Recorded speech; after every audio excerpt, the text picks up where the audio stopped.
I'm Shabana Ramzan of 11th standard, and today I'm here to discuss the topic projectile motion with my friend Ashna. So let's get started. सबसे पहले हम देखेंगे projectile motion होता क्या है. Projectile motion मतलब जो इस वर्ड से जो मतलब है, जो इस वर्ड से जो मीनिंग निकलता है, उसका मतलब है motion under gravity. Motion under gravity मतलब जो इस वर्ड से एक्चुअल मीनिंग निकलता है, ग्रेविटी के प्रेजेंस में जो मोशन होता है. लाइक एक बॉल फेंकते ऊपर, वो नीचे आती है. ये अब कुछ एग्जांपल्स लेते हैं जिससे कि बिल्कुल ही क्लियर हो जाएगा ये होता क्या है. सो सबसे पहले मान लेते हैं आप यहाँ पर खड़े हैं, ठीक है. आपने ये बॉल जो है, आपने ये बॉल ऊपर वर्टिकल डायरेक्शन में फेंक दिया. अब ये बॉल कुछ सर्टेन हाइट तक जाकर ये वापस नीचे आएगी. तो ये जो बॉल है ये अपना एक स्ट्रेट लाइन में अपना मोशन बना रहा है, तो इसको हम बोलते हैं motion in a straight line. Motion in a straight line.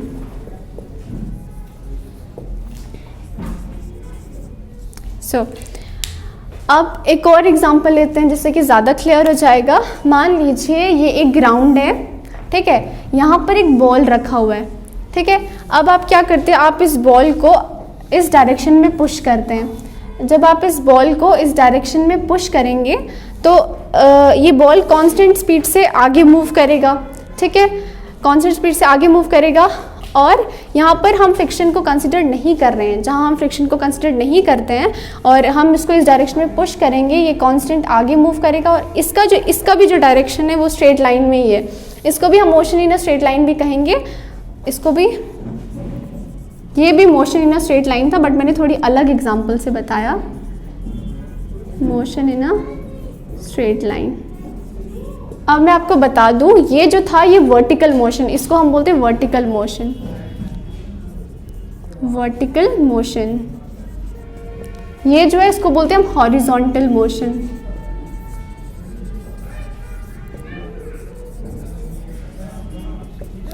Hope अब आपको क्लियर हो गया होगा वर्टिकल और हॉरिजॉन्टल. अब एक और एग्जांपल लेते हैं जिससे कि प्रोजेक्टाइल मोशन भी क्लियर हो जाएगा.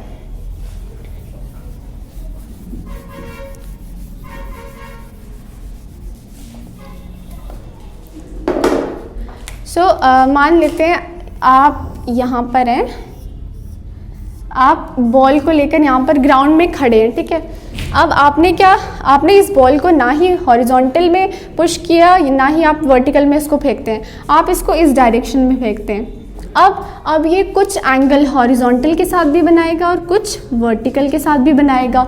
और अब ये किस पाथ से जाएगा, ये कुछ ऐसे जाएगा. अब अगर हम बॉल को फेंकते वो सीधा तो जाएगा ही नहीं, वो कुछ इस तरीके से जाएगा. इसको हम ट्रैजेक्टरी भी बोलते हैं, पैराबोलिक पाथ भी बोलते हैं. जो ये पाथ है, ठीक है, इसको और पैराबोलिक भी बोल सकते हैं, पैराबोलिक पाथ. उसके बाद हमने क्या बोला, ग्राउंड में हम खड़े थे, बॉल को हमने ना ही हॉरिजॉन्टल की तरफ फेंका ना हमने इस डायरेक्शन में फेंका. तो तब ये कुछ एंगल हॉरिजॉन्टल के साथ भी बनाएगा, कुछ वर्टिकल के साथ भी बनाएगा. और इसी को हम बोलते हैं कि ये 2 डायमेंशनल है. इसीलिए बोलते हैं क्योंकि ये दोनों चीज़ें शो कर रहा है, हॉरिजॉन्टल भी और वर्टिकल भी. इसको हम स्ट्रेट लाइन भी बोलते हैं क्योंकि दूर भी जा रहा है. हॉरिजॉन्टल मतलब दूर भी जा रहा है और ऊपर भी जा रहा है. इसको हम 2 डायमेंशनल मोशन भी कहते हैं. और this is also called projectile motion.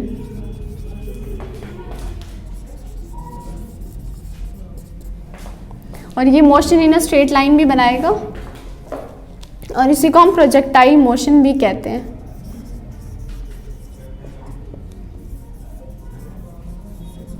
ठीक है, ये था प्रोजेक्टाइल मोशन. होप अब क्लियर हो गया होगा हॉरिजॉन्टल, वर्टिकल और ये 2 डायमेंशनल क्यों होता है, क्योंकि ये हॉरिजॉन्टल भी शो करता है और वर्टिकल भी शो करता है. अब हम एक्सप्रेशंस डिराइव करके उससे पूरा समझते हैं.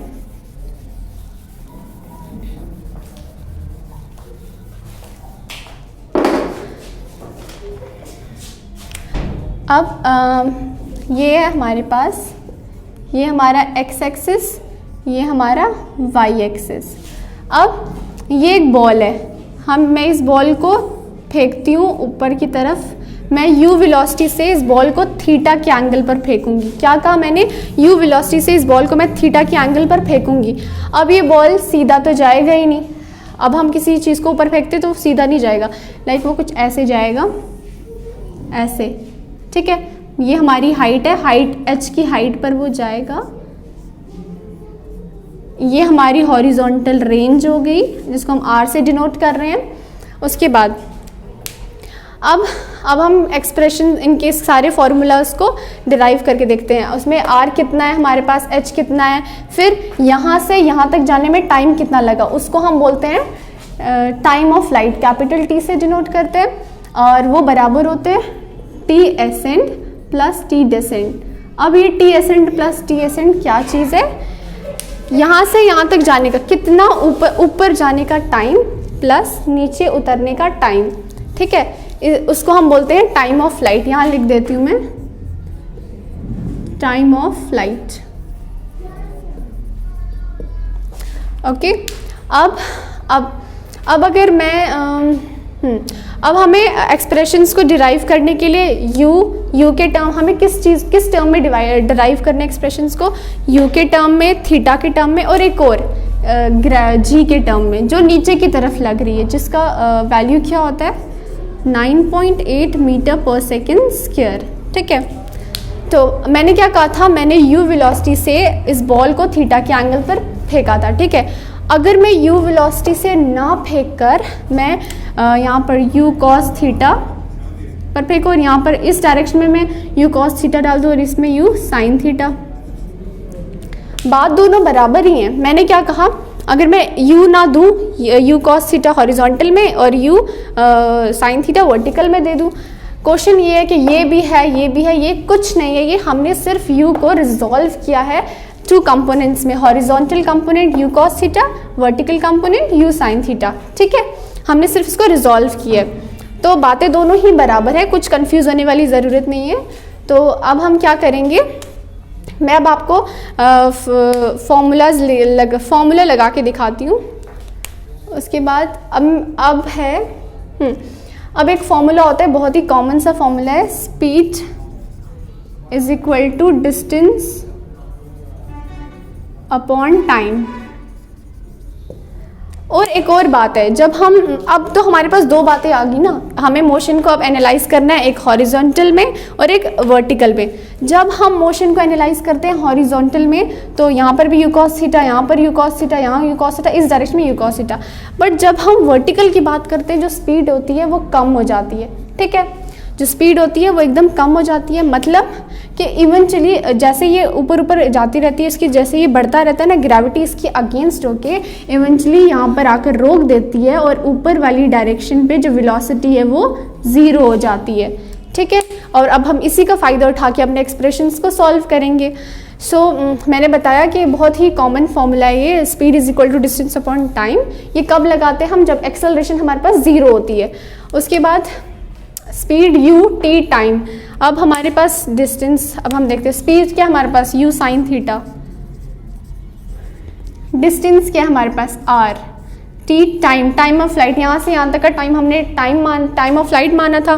रेंज यहाँ पर साइड पे लिखती हूँ, रेंज भी हमें निकालनी है, range u cos theta t, इसको अभी हम साइड पे रखते हैं एकदम, इसकी हम बाद में बात करेंगे, पहले इसकी बात करते हैं।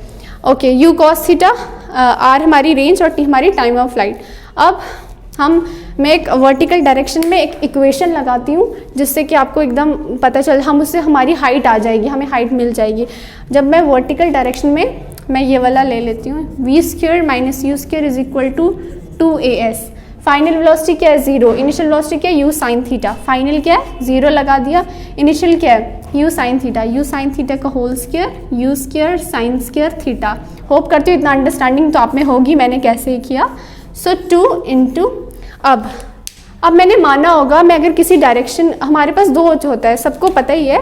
अब हमारे पास होता है, मान लीजिए कि हम दो डायरेक्शन होती है, ऊपर की डायरेक्शन को तो जनरली पता है कि हम पॉजिटिव बोलते हैं और नीचे की डायरेक्शन को नेगेटिव बोलते हैं। तो उसके बाद 2 इंटू यू कहाँ था, यू ऊपर की तरफ जा रहा था तो मैंने उसको पॉजिटिव लिया था, और जो हमारा जी है, जो हमारा ए होगा वो नीचे की तरफ आ रहा है, वो इसलिए उसको मैं माइनस जी कहूँगी।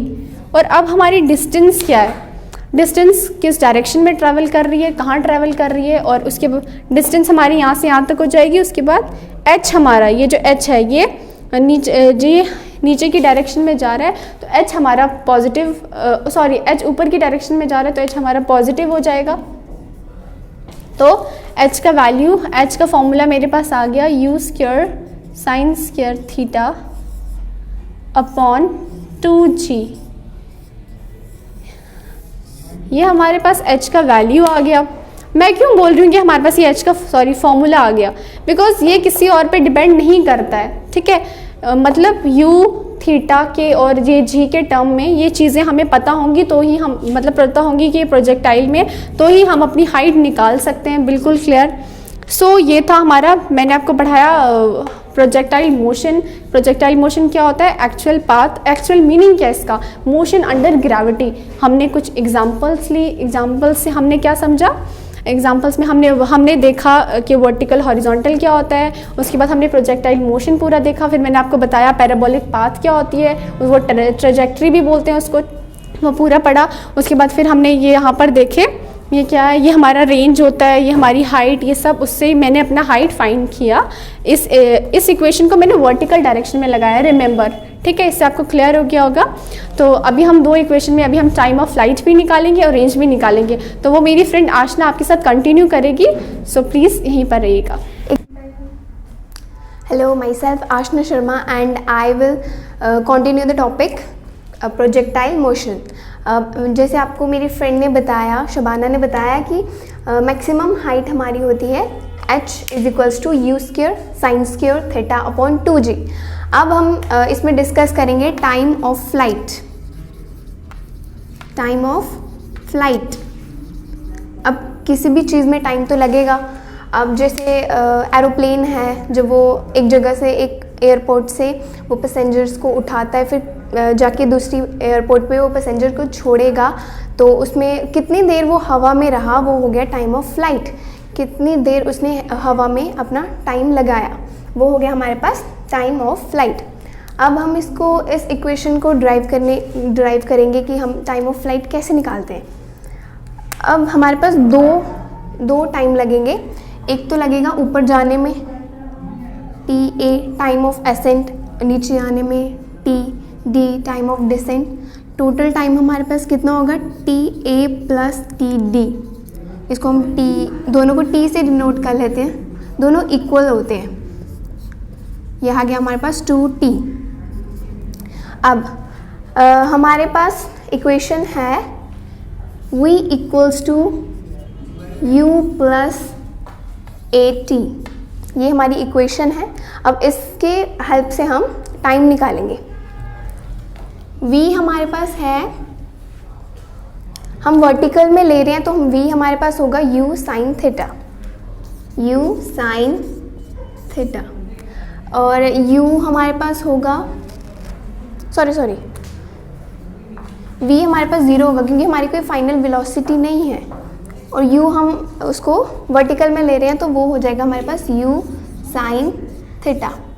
a हमारे पास हो जाएगा एक्सेलरेशन ड्यू टू ग्रेविटी, वो हमेशा नीचे की तरफ लगेगी, और नीचे की तरफ लगी है तो माइनस में होगी, माइनस g। t हमारे पास टाइम t ले लेते हैं। अब इस इक्वेशन को हम ड्राइव करेंगे। v हमारे पास था 0, u हमारे पास था u sine theta, plus a हमारे पास था माइनस g, t हमारे पास time t, u sine theta minus g t. अब जी टी हमको इस तरफ ले जाएंगे, g t equals to u sine theta, t हमारे पास निकल जाएगा u sine theta upon g. But ये हमारी एक ही t की वैल्यू निकली है।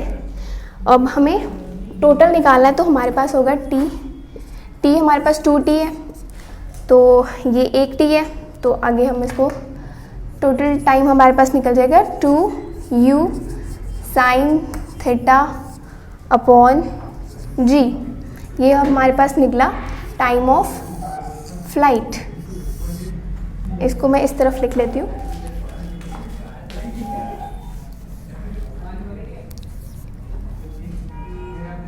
To u sine theta upon g, ये हमारा निकल गया टाइम ऑफ फ्लाइट। अब हम निकालेंगे मैक्सिमम हॉरिजॉन्टल रेंज। रेंज हो गया डिस्टेंस, कितना डिस्टेंस कितने टाइम में उसने कितना डिस्टेंस कवर किया, जिसको हम डिनोट करते हैं आर के साथ। कितना डिस्टेंस उसने कवर किया कितने टाइम में। हमारे पास सिंपल फॉर्मूला है, distance equals to speed into time.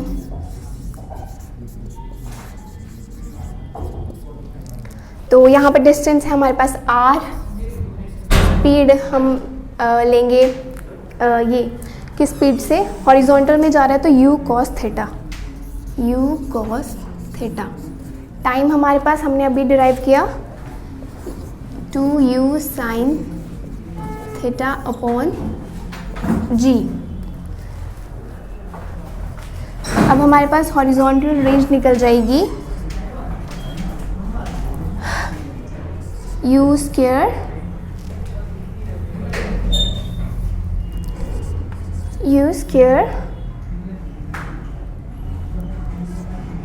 To sine theta cos theta upon g. अब u sine theta cos theta की वैल्यू हमारे पास है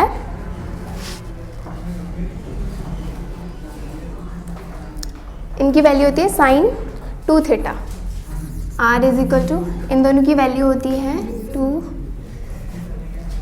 2 साइन थीटा कॉस थीटा की वैल्यू होती है साइन 2 थीटा। अब हम यहाँ पर वो लगा देंगे, आ जाएगा हमारे पास साइन 2 थीटा अपॉन जी। ये हमारी निकली हॉरिजॉन्टल रेंज। इसको भी मैं यहाँ पर लिख देती हूँ, हॉरिजॉन्टल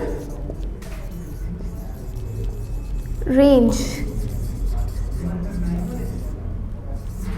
निकली हमारी u square sine 2 theta upon g. अब हम मैक्सिमम हॉरिजॉन्टल रेंज निकालने के लिए हम साइन 2 थीटा को हम मान लेते हैं 1। वो r हमारे पास हम मैक्सिमम निकालेंगे तो आ जाएगा r max, maximum horizontal range निकाल रहे हैं r मैक्स, तो साइन 2 थीटा हो जाएगा, हमने 1 ले लिया तो r मैक्स हमारे पास होगी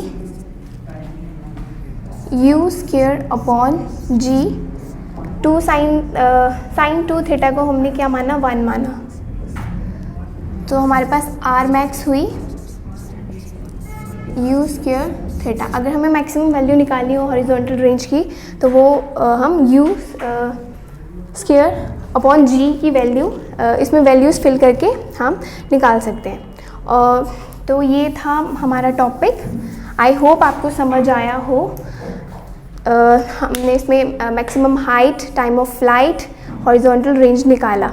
So this was our topic. I think interesting होगा। तो thank you for watching and please subscribe and like. Thank you.